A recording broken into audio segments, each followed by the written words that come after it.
त्यावरे रामचंद्र देव की जय, उमापति महादेव की जय। अशोक वाटिका में बैठी बैठी सीता माता धरर धरर रोवत और हनुमान पता लगाए खातिर वह लंका लगी जला दी। फिर प्रभु राम की याद में सीता माता का हनुमान जी भी कही मैं तो बन की चिड़ैया उड़ी उड़ी लंका में बैठी माता, मैं तो बन के चिड़ैया उड़ी उड़ी लंका में बैठी माता, मैं तो बन के चिड़ैया उड़ी उड़ी लंका में बैठी माता। लाली लाली नुरा लाली चुनरिया, लाली लाली नुरा लाली चुनरिया, माता पे बोला चढ़ो। मैं तो बन के चिड़ैया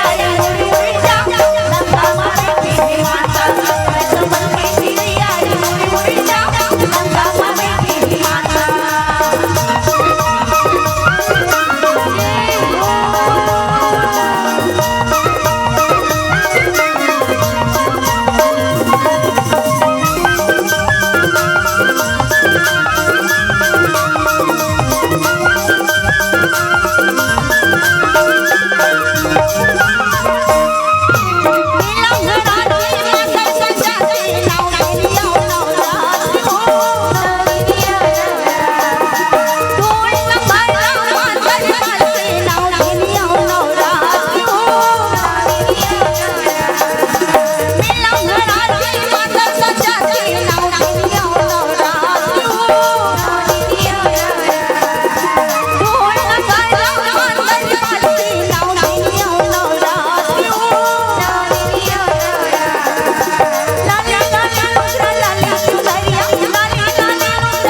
अगर आपको हमारा ये वीडियो पसंद आया हो तो लाइक, कमेंट और सब्सक्राइब ज़रूर कीजिए।